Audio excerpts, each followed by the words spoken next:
सत्संग में इंसान जब चल के आता है,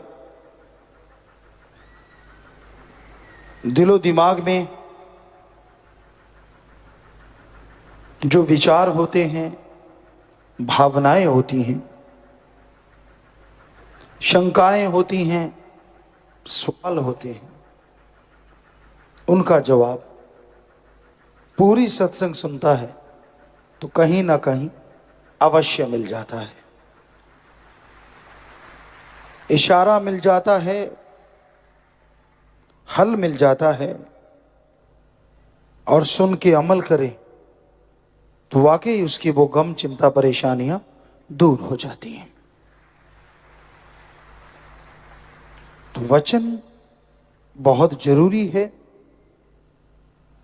संतों के सत्संग में सुन के अमल करना।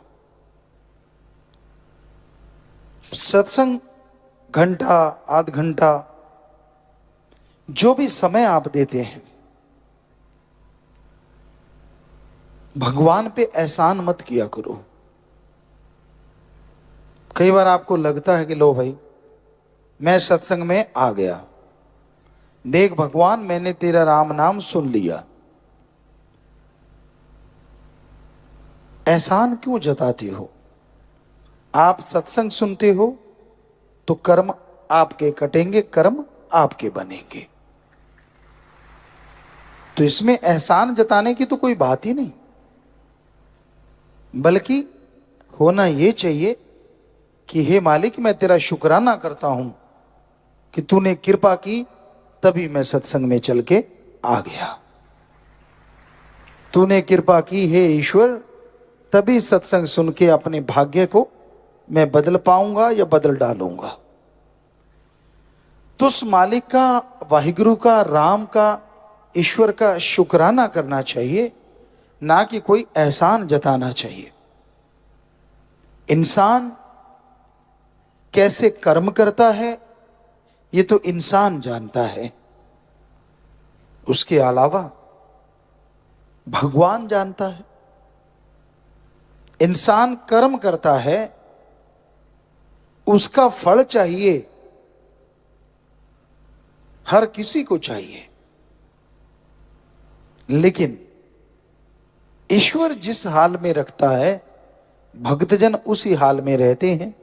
पता नहीं वो जिस हाल में रखे उसके बदले में क्या दे डाले, कुछ कहा नहीं जा सकता उस राम का, ईश्वर का, प्रभु परमात्मा का। बस नेगेटिव ना सोचा करो। आदमी का दिमाग, आदमी की विल पावर, आत्मबल आदमी को बहुत कुछ दिलाता, बनाता, बिगाड़ता है। आपने दिमाग में सोच लिया कि मैं नहीं थकूंगा तो आप नहीं थकते, और बिना वजह सोच लिया कि मैं थक गया तो बैठे बैठे थक जाओगे। कई खाली रहते रहते थक जाते हैं, और कई सुबह शाम दिन रात कार्य करते रहते तो भी थकावट नजदीक नहीं आती।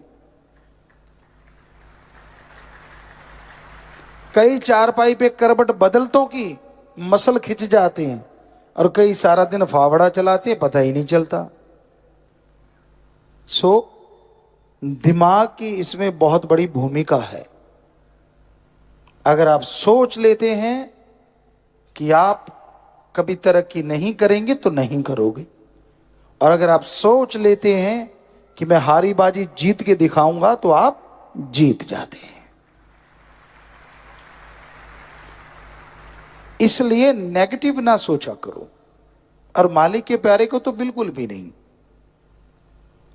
दूसरे के पास सहारा नहीं होगा, आपके पास तो सहारा सतगुरु प्यारा होता है, राम, अल्लाह, वाहिगुरु होता है। कोई बात होती है तो आप कहते यार मेरा मालिक जाने, उसका काम जाने, कर्म कर डालो, अच्छे कर्म करते चलो, सतगुरु मौला जरूर फल बख्शेंगे। कितना बढ़िया तरीका है। पर फिर भी आप टेंशन लेके बैठ जाते हैं। फिर भी परेशानियां। एक टाइम भैंस ने दूध नहीं दिया तो आप चारपाई पे लेट जाते हो, उससे ज्यादा दूध आ जाएगा। घर में बच्चा बीमार हो गया, हो ये क्या हो गया, अरे चलता रहता है उतार चढ़ाव जिंदगी में, हो गया थोड़ी दवा दारू करो ठीक हो जाना है। इसमें टेंशन वाली क्या बात है। कई बड़े सेंसिटिव टाइप के लोग होते हैं, बात बात पे टेंशन, बात बात पे चिंता, बात बात पे परेशानियां। हवा इधर से चल पड़ी तो परेशानी, उधर से चल पड़ी तो परेशानी। कईयों को हवा से चक्कर पड़ा रहता है, इसकी चारपाई की तरफ से हवा क्यों आई, उसके कमरे की तरफ से हवा क्यों आई, बताओ। और कमरा तो उठा के इधर उधर जा नहीं सकता, और ईश्वर की मर्जी, हवा जिधर से वो भेजेगा उधर से आएगी आएगी। लेकिन भ्रम जिसे कहते हैं ना, वो और नेगेटिविटी, दो चीजें जब तालमेल बैठ जाता है तो आदमी की जिंदगी नरक में हो जाती। सफाई रखना कोई भ्रम नहीं होता, अच्छे कर्म करना कोई भ्रम नहीं होता, अच्छे कर्म करते हुए आगे बढ़ना कोई भ्रम नहीं होता। और सुमरण करके दर्श दीदार हो, चाहे सपने में हो चाहे प्रत्यक्ष, वो भ्रम नहीं होता।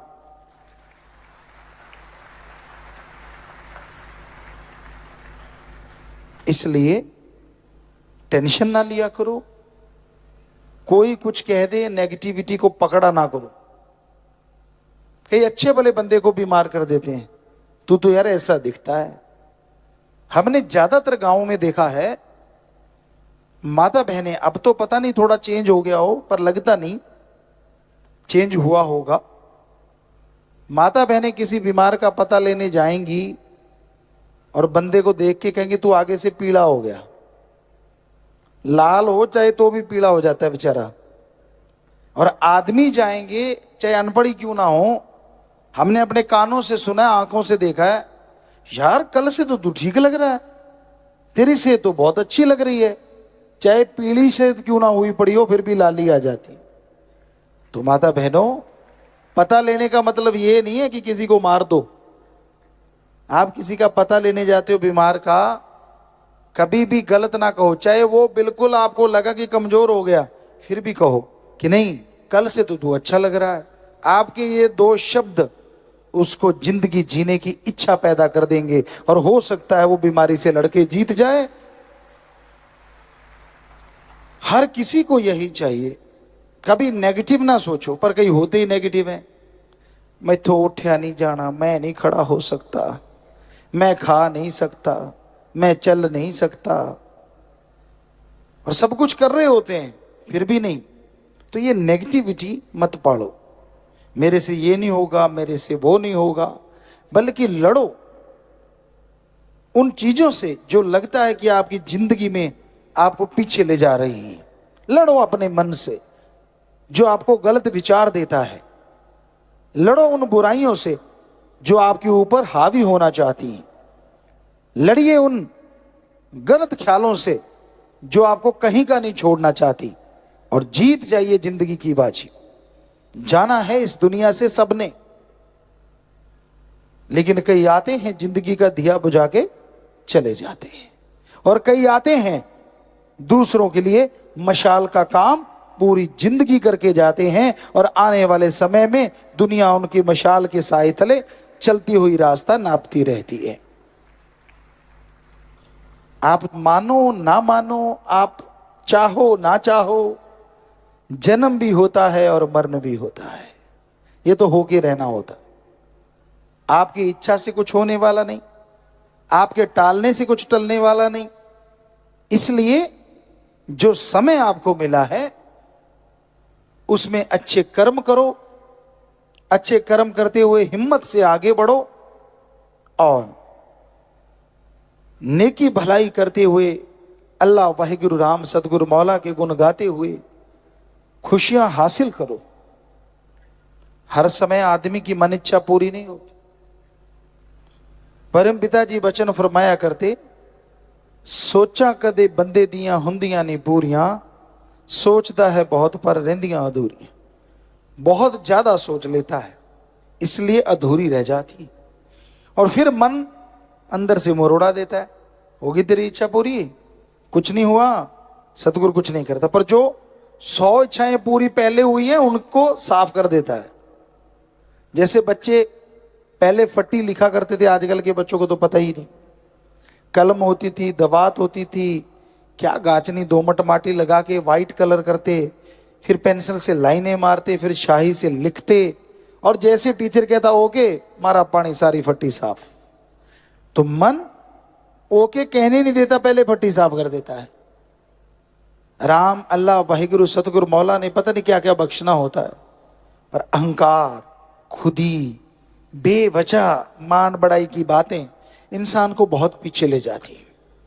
इसलिए दीनता, नम्रता का पल्ला कभी ना छोड़ो, राम का नाम जपते रहो और सबका भला मांगो। नेगेटिविटी से नाता तोड़ के रखो। क्यों नहीं होता आपसे अच्छा कर्म? आपसे पहले भी लोगों ने किया है, वो भी मां के पेट से जन्मे हैं और आप भी मां के पेट से जन्मे हो। ये तो नहीं कि वो पहले आसमान से टपके थे, ऐसा तो कुछ नहीं। तो अगर वो कर्म कर सकते हैं, अगर वो आगे निकल सकते हैं अच्छाई में, नेकी में, तो आप क्यों नहीं आगे बढ़ सकते? जरूर बढ़ सकते हैं।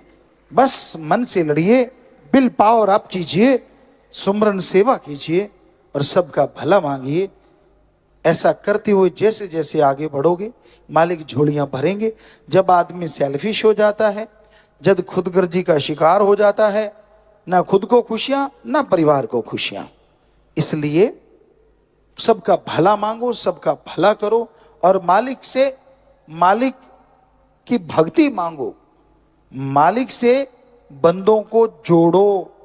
तोड़ोगे तो आपकी पीढ़ियां रुड़ सकती हैं, आपकी जो कुलें हैं बर्बाद हो सकती हैं। इसलिए जोड़ने की कोशिश करो। और साथ संगत बहुत जोड़ती है। नशेड़ियों को राम से जोड़ते हैं, बुरे कर्म करने वालों को राम नाम से जोड़ते हैं, और वो राम नाम लेके बुराइयां छोड़ देते हैं। उनका भला तो हुआ ही हुआ, जिनके कहने से बुराइयां छोड़ी, उनके घरों में भी मालिक बरकतों के ढेर लगा देते हैं। सत्संग बड़े भाग्य से नसीब में मिलता है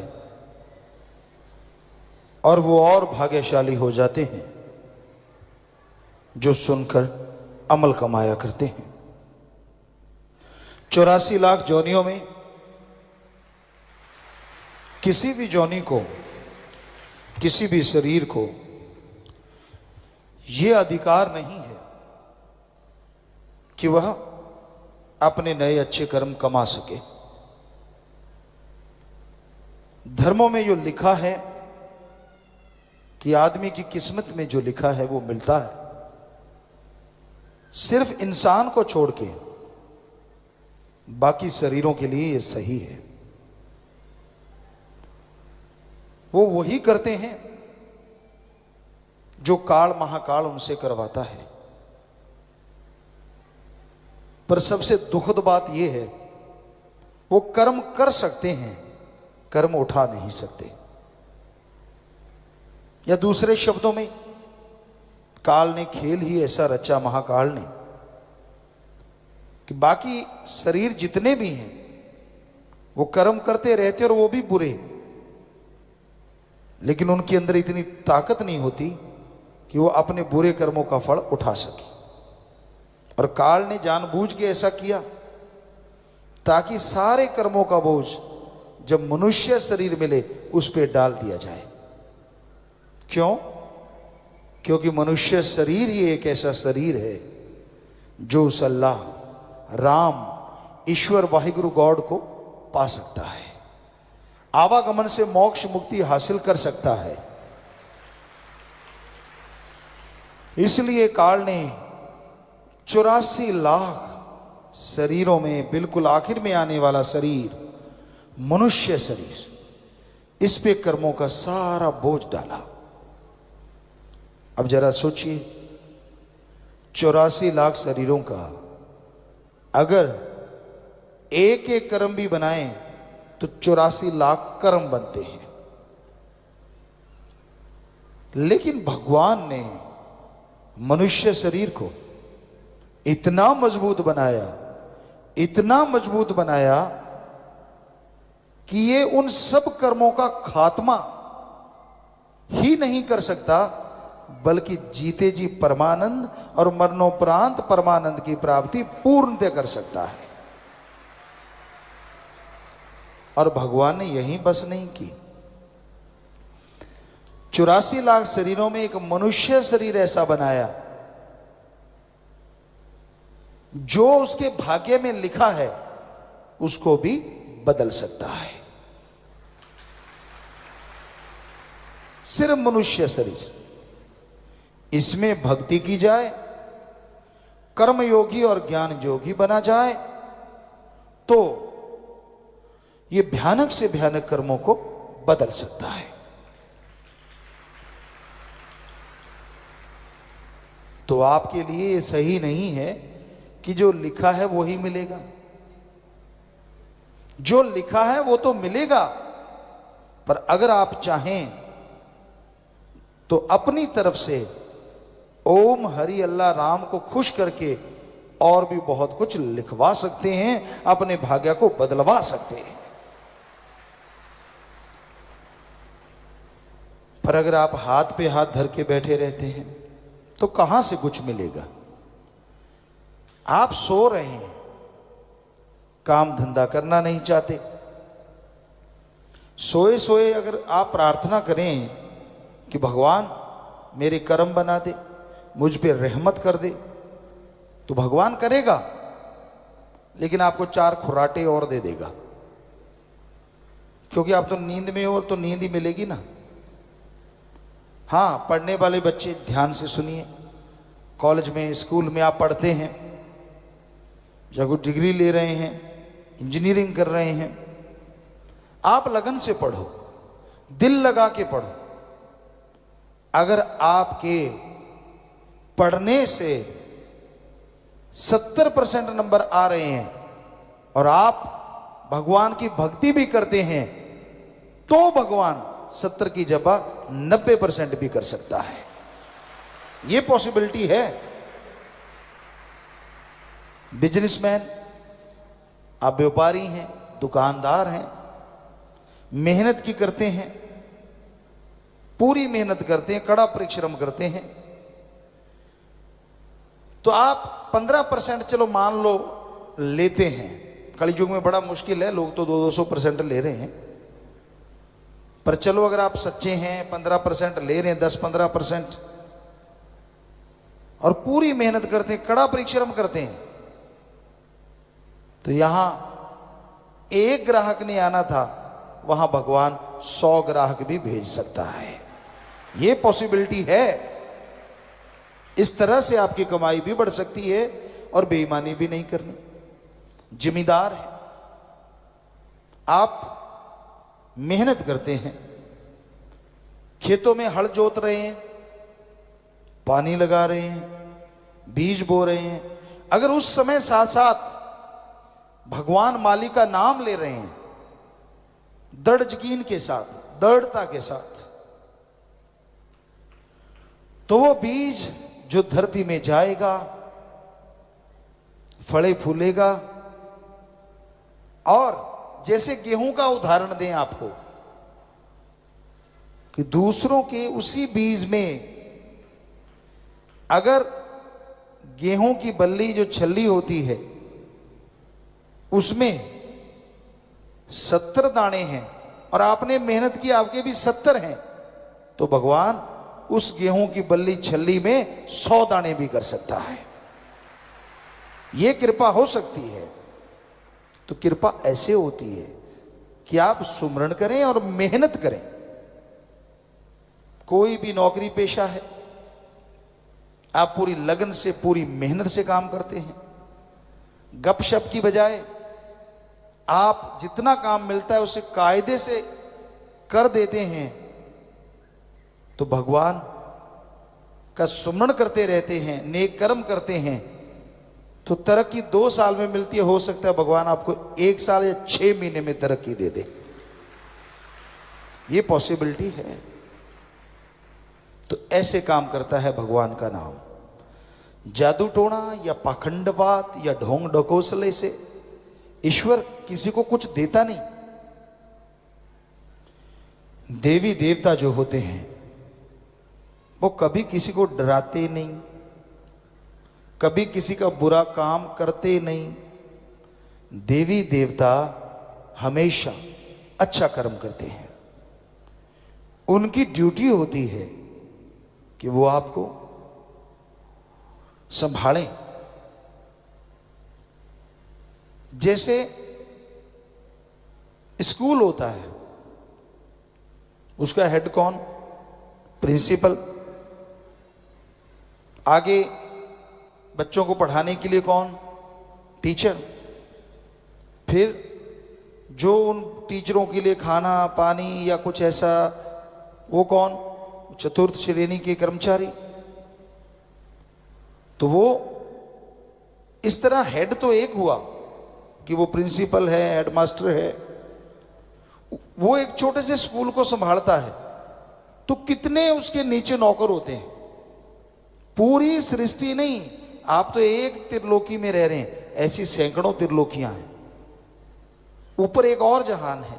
तो इस त्रिलोकियों को संभालने के लिए भगवान ने देवता बनाए हैं।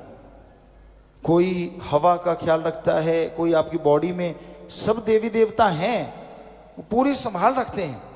लेकिन देवी देवता किसी का कभी कुछ बिगाड़ा नहीं करते और ना वो नाराज होते हैं। अब टीचर किसी से नाराज कैसे हो जाएगा बताओ? क्यों होगा नाराज? उसका काम है पढ़ाई करना, आप नहीं पढ़ते तो चाहे नाराज हो जाए, वरना टीचर का काम तो पढ़ाना है ना, वो तो पढ़ाता ही रहेगा। ये तो हो नहीं सकता कि एक बच्चे से नाराज होगा पूरी क्लास को नहीं पढ़ाएगा, उसका तो काम है। तो टीचर चाहे पढ़ाए ना पढ़ाए, कुछ कहा नहीं जा सकता, लेकिन देवी देवता के ऊपर भगवान है, उसकी ड्यूटियां लगी हुई हैं। काल महाकाल ने ड्यूटियां लगाई, भगवान ने लगाई, तो उनको वो सारे कार्य करने ही होते हैं। जो आदमी का बुरा करता है वो राक्षस शैतान होता है, देवी देवता नहीं होता। आप बिना वजह ही घबरा जाते हैं। मेरे पे तो शनि टेढ़ी आंख रखता है। शनि को और कोई काम नहीं जो तेरे पे टेढ़ी आंख रखेगा, उसके अलग से काम है। नहीं, मेरे से बृहस्पति गुस्से है, क्यों तूने पकौड़े नहीं खिलाए उसको? क्या वो पकौड़े खाने आता है किसी के घर? तो ये सब बकवास है, सब झूठ है, ऐसा कभी कुछ नहीं होता। देवी देवता खुश थे और आप पे खुश रहेंगे, क्योंकि उनकी ड्यूटी है, वो ड्यूटी कर रहे हैं। अगर खुश करना है तो उस ओंकार को करो, ओम को करो, जो आपको जीते जी मुक्ति देगा गम दुख दर्द चिंता से और मरणोपरांत आवागमन से। उस ओम को, अल्लाह को, वाहिगुरु को, राम को, ईश्वर को खुश करो। उसके लिए जरूरी है आप भक्ति करें। अब जरा सोचिए, अगर वो ही खुश हो गया, हेडमास्टर ही आप पे खुश है, तो बाकी टीचर तो नेचुरली आपको बढ़िया पढ़ाएंगे। यार इसका हेडमास्टर से रिश्ता है। उसी तरह अगर भगवान से आपका प्यार हो गया तो बाकी देवी देवता तो और आपकी संभाल करेंगे। बिगाड़ते तो पहले भी कुछ नहीं, पर वो और आपके लिए सलाम करेंगे, नमस्कार करेंगे। तो इसलिए कभी भी इन भ्रमों में मत पड़ा करो। भगवान ने सारी सृष्टि को बनाया है और उसको चलाने के लिए ये ताना बाना पता नहीं कितने लगाए, कोई 33 करोड़, कोई 365 करोड़, पता नहीं कितने देवी देवताओं को संभालने के लिए लगाया पूरी सृष्टि को। तो इस चक्कर में मत पड़ा करो। कोई पाखंडी आपको बोल देता है भाई तेरे ग्रह चक्कर बुरे हैं, उसके खुद के बुरे हैं जो जगह जगह मांग रहा है। आपके क्यों बुरे हैं? आप चक अच्छा क्या है, जरा हाथ देखना। पढ़े लिखे बच्चे भी हाथ देखना मेरा हाथ देखना। हाथ में अगर हल्दी लगी है तो दिख जाएगी, और क्या देखेगा वो? पाखंड करेगा। वैसे ही आंखें बुदबुदाएगा, मुंह बंद करके कुछ बुदबुदाना, आंखें ऊपर नीचे चढ़ाना और बाद में बोल देना। ये तो कहेगा नहीं कि तू बहुत खुश है, ये भी नहीं कहेगा कि तेरे घर में बहुत बरकतें हैं। अगर ऐसा कहेगा तो उसे खाक मिलेगा, वो कहेगा तेरे तो गड़बड़ है। सवाल ही पैदा नहीं होता कि वो ना कहे। और उस गड़बड़ के बदले जाप करवाओ, ये करवाओ, वो करवाओ और इतने पैसे दे जाओ, आप बेफिक्री से घूमो, मैं आपकी जगह जाप करूंगा। और आप उल्लू बन जाते हैं बिना वजह। क्यों भाई? ये उल्लू से बात याद आई, कल हम आपको विदेशों की बात सुना रहे थे। अपने यहाँ क्या कहते हैं, जो मूर्ख होता है या उसको कहते हैं ना उल्लू बना दिया, और वहां उल्लू को बुद्धिमान मानते हैं। देखो नई बात, वहां जगह जगह उल्लू की फोटो लगी होती है, जगह उसको बड़ा बड़ा अच्छा मानते हैं, शकुन मानते हैं, बहुत बढ़िया मानते हैं। तो पता नहीं दुनिया में क्या क्या है। हमने कहा ये उल्लू, कहते गुरुजी उल्लू को बुद्धिमान मानते हैं। हमने कहा अच्छा होगा बुद्धिमान, पर हमारे तो इसको बिल्कुल ही मूर्ख और नालायक मानते हैं। तो ये चीजें हैं दुनिया में, तरह तरह की बात पे बात आ गई थी। सो आप किसी से बेवकूफ मत बनो। तिथ बार ना जोगी जाने रुत मा ना कोई, जा करता सृष्टि को साजे आप पहचाने सोई। ध्यान से सुनिए, भगवान ने कोई तारीख का नाम नहीं रखा, भगवान ने किसी दिन का नाम नहीं रखा। हमने वेद पढ़े, पवित्र वेद, गीता, रामायण, महाभारत, सभी पवित्र ग्रंथ, पवित्र गुरबाणी सिख धर्म की, पवित्र बाइबल, पवित्र कुरान शरीफ, कुरान मजीद, पवित्र धर्मों के सब ग्रंथ पढ़े, सूफी संतों की वाणी, कबीर जी, शेख फरीद, नामदेव, धन्ना भक्त। कहीं नहीं लिखा कि भगवान ने दिनों का नाम रखा है या तारीख का नाम रखा है।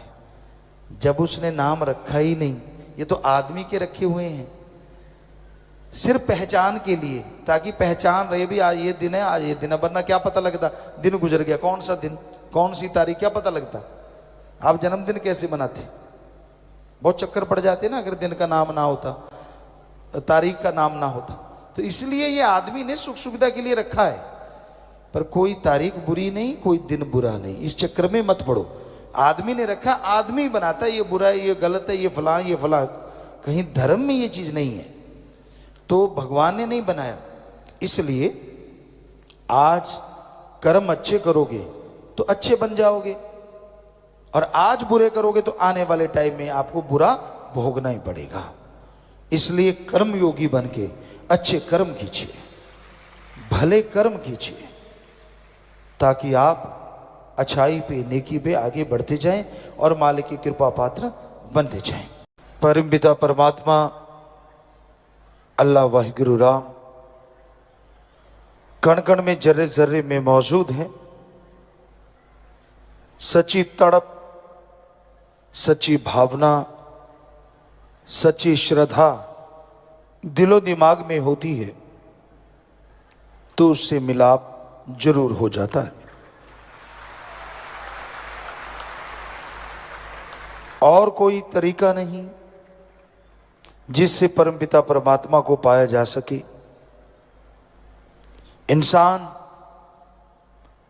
जब श्रद्धा से, भावना से अपने सदगुरु मौला को बुलाता है तो आके उसकी लाज बचाता है।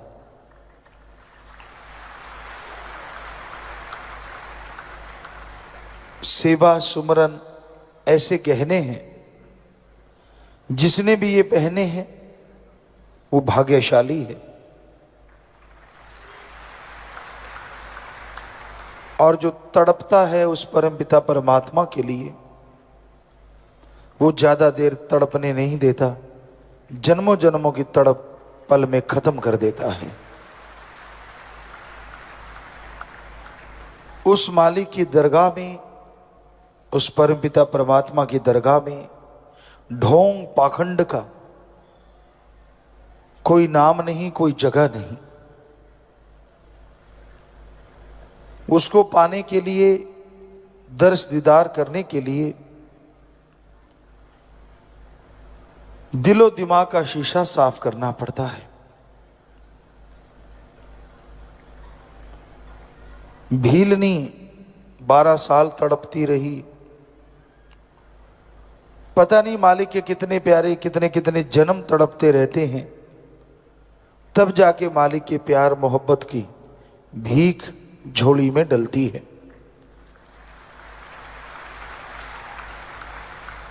और जितना हो सके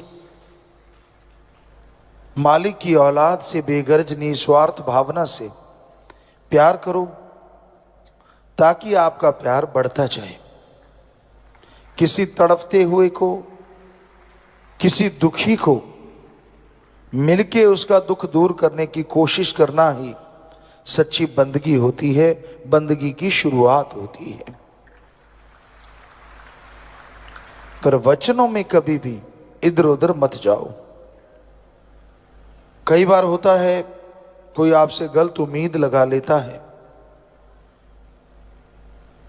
कई बार होता है आपको लगता है कि मैं अगर इच्छा पूरी इसकी नहीं करूंगा शायद दिल दुखेगा, तो ये आपकी मन की बात है।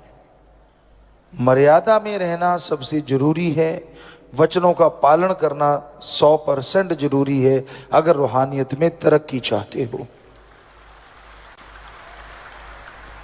यहां ढोंग ढकोसला करने वालों की कोई कमी नहीं है। पता नहीं आप लोग कैसे बना लेते हो, ये गुरु के नजदीक है, ये गुरु के दूर है। पता नहीं आप क्यों सोच लेते हो।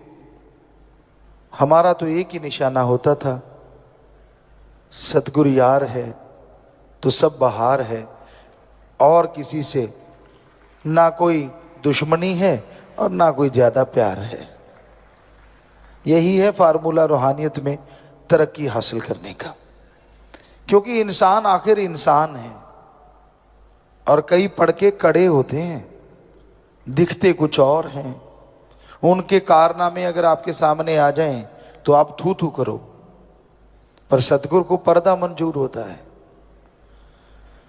इसलिए इश्क तो सिर्फ सतगुरु अल्लाह राम वाहिगुरु से ही करना चाहिए। हम ये नहीं कहते कि दुनिया में रिश्ते ना निभाओ, हम यह नहीं कहते कि अपना फर्ज अदा ना करो, लेकिन सच्चाई यही है, हकीकत यही है, सच्चा रिश्ता एक सत्संगी का, एक मालिक के नाम लेने वाले का किसी से हो सकता है तो वो सिर्फ और सिर्फ सतगुरु अल्लाह राम से ही हो सकता है। हमें याद नहीं है 1948 से लेके आज तक हमने कभी ये कहा हो फलां बंदे से प्यार करो, फलां बंदे से प्यार करो, ये मेरे नजदीक है भाई, इससे ज्यादा प्यार करो। सवाल ही पैदा नहीं होता। हम हमेशा एक ही बात आपसे दोहराते रहे, आज भी दोहरा रहे हैं। ओम हरि अल्लाह वाहिगुरु राम ही एक ऐसा होता है, सतगुरु मौला ऐसा होता है जिससे जितना प्यार करोगे वो बढ़ता जाएगा और खुशियों का आलम आपके घर में छाता जाएगा। वही एक ऐसा होता है जो बेगर्ज प्यार करता है। दुनिया में रिश्ते नाते सब गर्जी हैं, स्वार्थी हैं। सतगुरु का नाता कभी स्वार्थी हो नहीं सकता। आप दुनिया में रहते हैं, मन आपका कभी भी हावी हो सकता है, मन आपका 100 विचार दे सकता है, पर सतगुरु यार ऐसा होता है यहां तो क्या अगले जहान में विवाह नहीं छोड़ता। वो हमेशा साथ रहता है। हमने दुनिया में देखा है लोग किसी को देख के, किसी से झगड़ के, पीर फकीर से बिना वजह गुस्से हो जाते हैं। शायद उनके कर्मों की कोई मार आती है या कर्मों का कोई बोझ आता है जिस वजह से वो ऐसा कारनामा करते हैं। पीर फकीर कभी किसी का ख्यालों में बुरा नहीं सोचते तो बाहरी तौर पे कैसे बुरा करेंगे। तरवर फल नहीं खाते है सरोवर पीव न नीर, परमारथ के कारणे संतन भयो शरीर। समुंदर, मीठे जलाशय, झीलें कभी खुद पानी नहीं पीती और पेड़ कभी खुद फल नहीं खाते। वो हमेशा दूसरों की झोली भरते हैं, दूसरों को माला माल करते हैं। उसी तरह संत पीर फकीर होते हैं। उनका मकसद, जिंदगी का उद्देश्य सबका भला करना होता है। वो कभी किसी का बुरा नहीं करते, बुरा सोचते नहीं। इंसान की सोच छोटी होती है,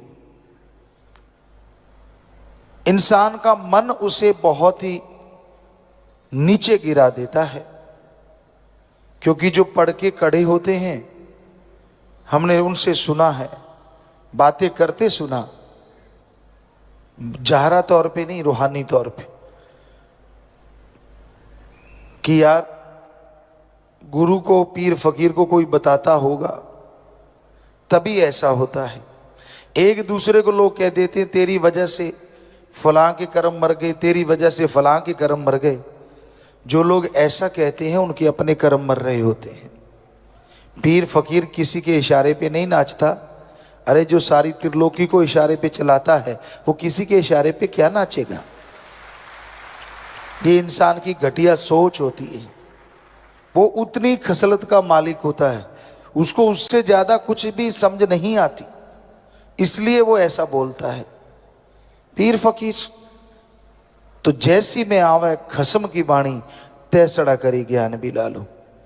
ये माइक है, इसमें हम बोल रहे हैं तो आवाज आ रही है, नहीं माइक बेचारा क्या बोलेगा? तो वैसे ही एक फकीर होता, वो क्या बोलेगा? वो तो एक माइक है। जैसा वो खसम यानी अल्लाह वाहिगुरु सतगुरु मौला राम फूंक मार देता है, आवाज दे देता है, वैसी आवाज दुनिया तक पहुंच जाती है। आप मानो चाहे ना मानो, वो आपकी मर्जी है।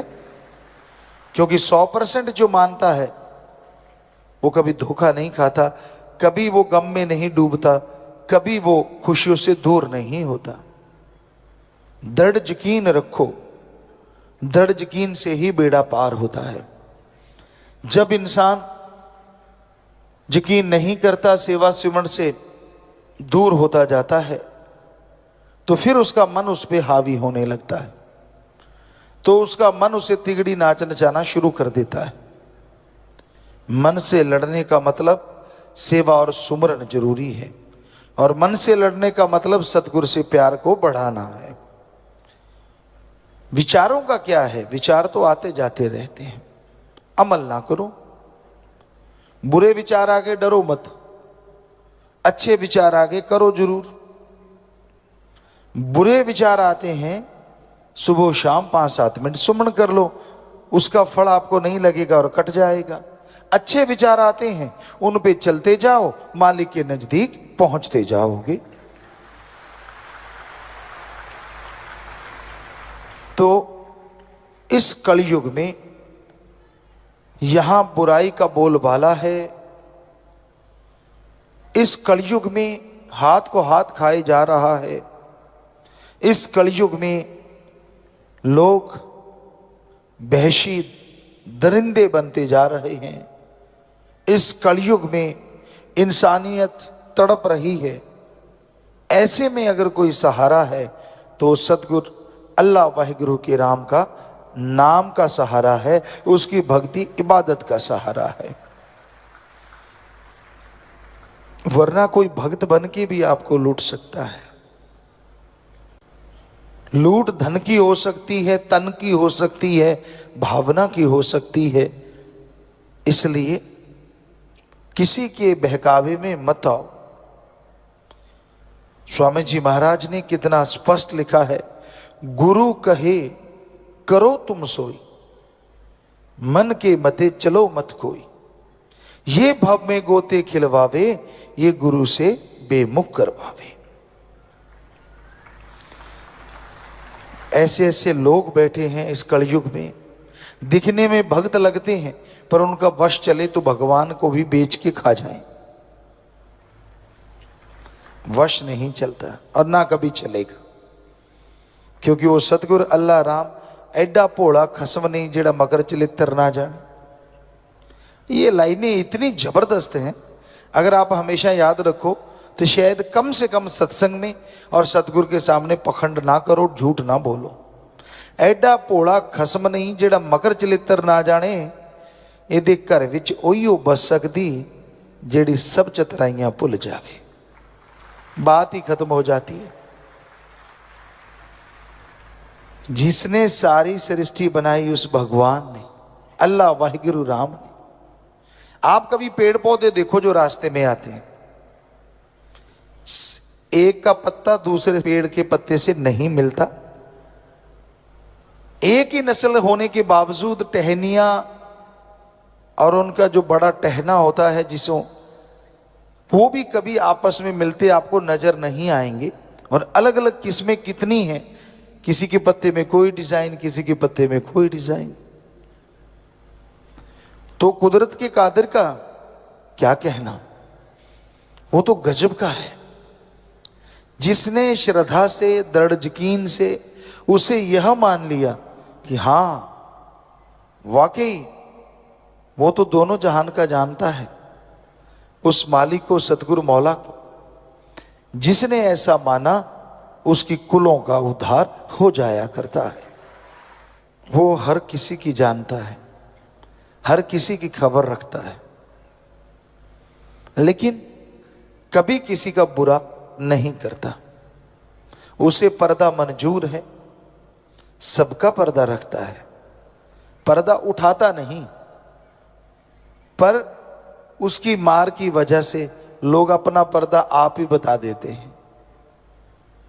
सच्ची बातें सुनने को मिलती हैं, पसीने छूटते हैं, वो भी अच्छे हैं, पसीना तो छूटा, सोच तो आई कि मैंने गलत किया है, और वो मुआफी लेके फिर से रूहानियत में तरक्कियां हासिल कर सकते हैं।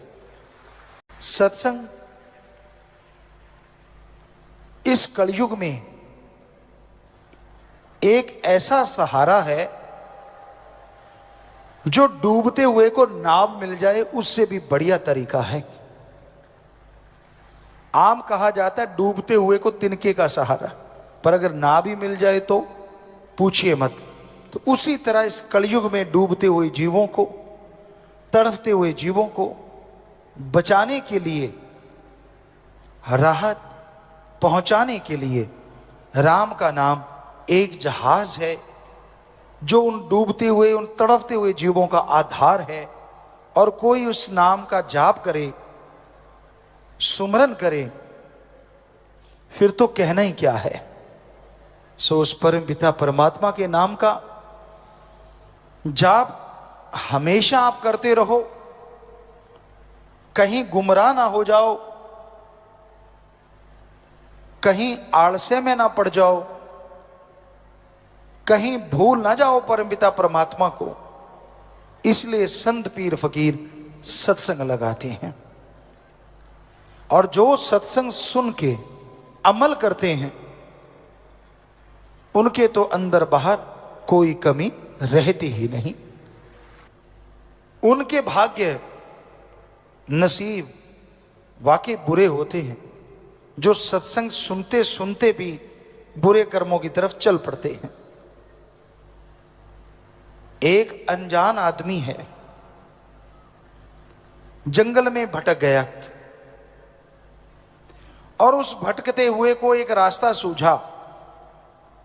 उसे नहीं पता वो रास्ता कैसा है, उसे नहीं मालूम वो रास्ता कैसा है। बुद्धि विवेक का काम लेता तो पता चलता, पर उसने आप देखा ना ताप उस रास्ते पे निकल पड़ा।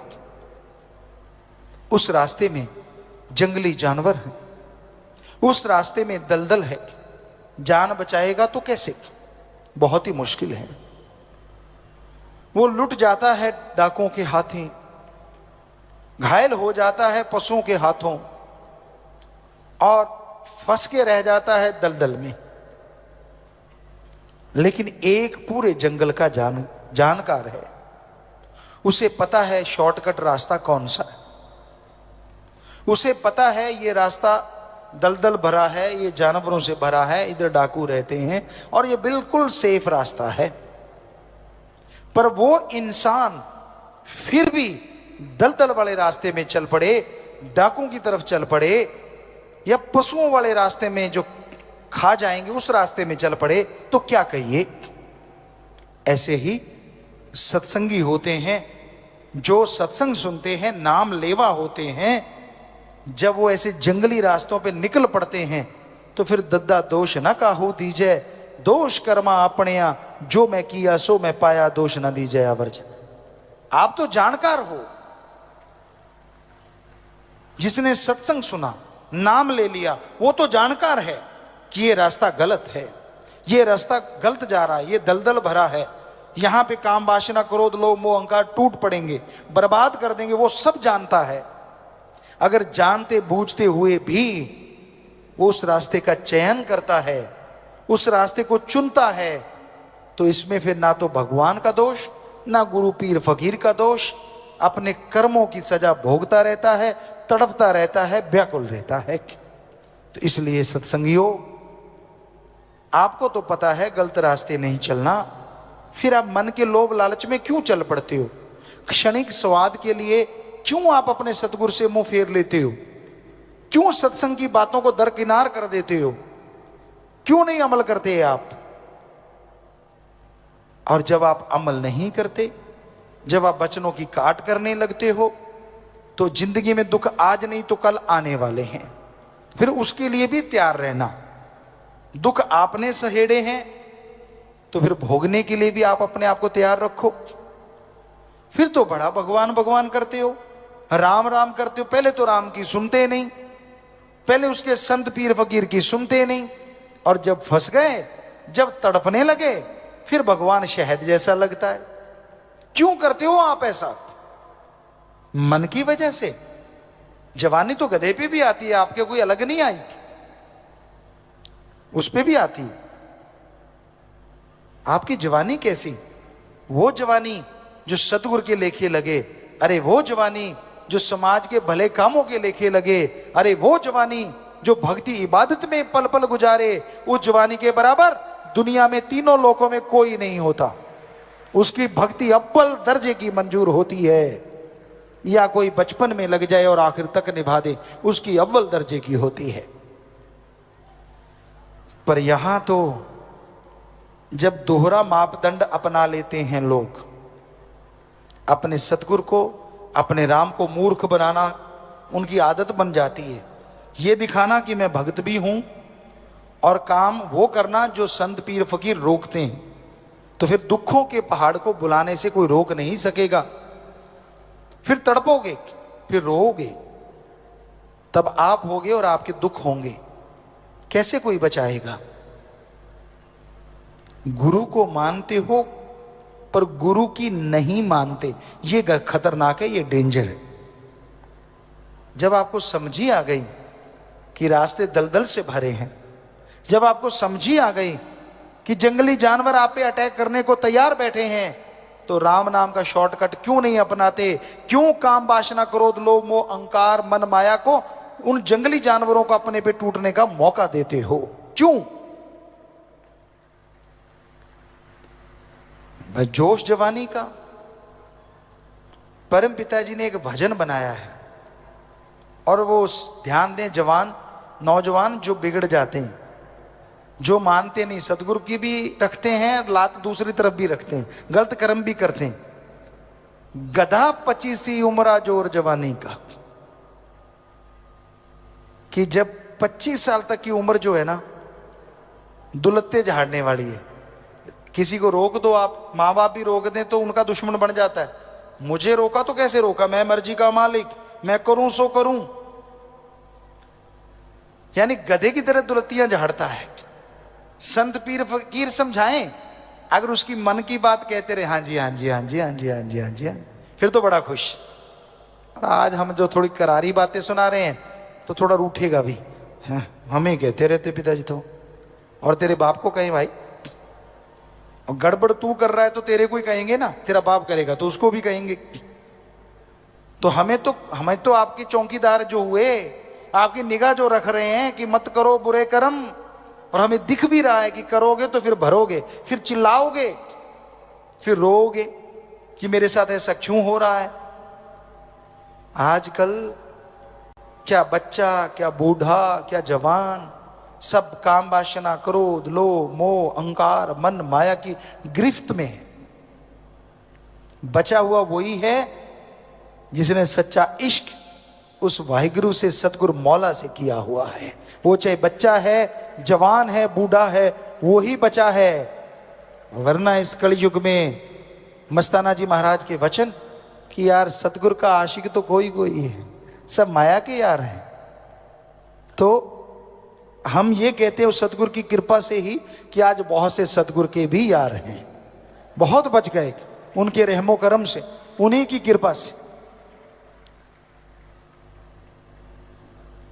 खाने को घी दूध मेवे मिठाइयां खनिज लवण विटामिन्स मिले, तो कोई गंदगी के ढेर पे चोंच क्यों मारेगा बताइए? नहीं मारता ना। अब दूध पड़ा है, मेवे है, पनीर है, मिठाइयां हैं, हर तरह की सब्जियां हैं, जो आपको पसंद वो सारा सजा हुआ है, लड्डू जलेबियां जो भी आपको अच्छी लगती हैं, उसको छोड़ के क्या आप कूड़ा करकट खाओगे? सवाल ही पैदा नहीं होता जी। आप तो उनमें से भी चुन के वो खाओगे जो सबसे स्वाद आपको लगता है। पर हम देख रहे हैं कुछ कुछ बच्चे ऐसा भी करते हैं कि सारा कुछ छोड़ छड़ा के गंदगी के ढेर में चोंच मारते ही मारते हैं। मानते नहीं वो, उनके घेर अड़ा हुआ है मन का। जवानी उनको लगता है हमारे पे आई है और किसी पे तो आई ही नहीं, पहले वाले तो ऐसे बूढ़े हो गए, सीधे ही बूढ़े जन्मे थे बूढ़े ही हो गए। अरे उम्र का तजुर्बा होता है, गुरु से सीखो तो बचपन में भी बुढ़ापे जितनी शिक्षा सीख लेता है आदमी, वरना उम्र के साथ साथ शिक्षा आती है जैसे जैसे उम्र बीतती है। इसलिए नादानियां छोड़ दो, बुरे कर्म छोड़ दो, इनमें कुछ नहीं रखा, और गुरु पीर फकीर के वचनों से नाता जोड़ लो। क्योंकि अगर उस सतगुरु मौला से नाता जोड़ के रखोगे तो ही खुशियां हैं, वरना भाई फिर चारपाई तो कहीं गई ही नहीं। हमारा काम समझाना है। आपको बुरा लगे तो भी कोई बात नहीं, आपको अच्छा लगे तो भी कोई बात नहीं। क्योंकि एक टीचर जो है वो तनख्वाह लेता है, वो पढ़ाता है। कई नहीं भी पढ़ाते, गपशप मार के भी आ जाते हैं, लेकिन अगर टीचर पढ़ाता है तो उसका काम तो हो गया। बच्चे फॉलो कितना करते हैं वो एक अलग बात है। कई टीचर ऐसे होते हैं जो बच्चों से फॉलो करवाते हैं, उनको दर्द लेते हैं, पूरा पेन लेते हैं उनका। पढ़ाया, फिर फॉलो करवाया, फिर फॉलो करवाया, फिर अपने तरीके से वो उनकी जांच करते रहते हैं कि कहीं भूल तो नहीं गए। तो वो टीचर सबसे सर्वश्रेष्ठ होते हैं और उनके बच्चे मेरिट लेके उनका नाम रोशन करते हैं। पर वो टीचर कब तक पढ़ाएंगे?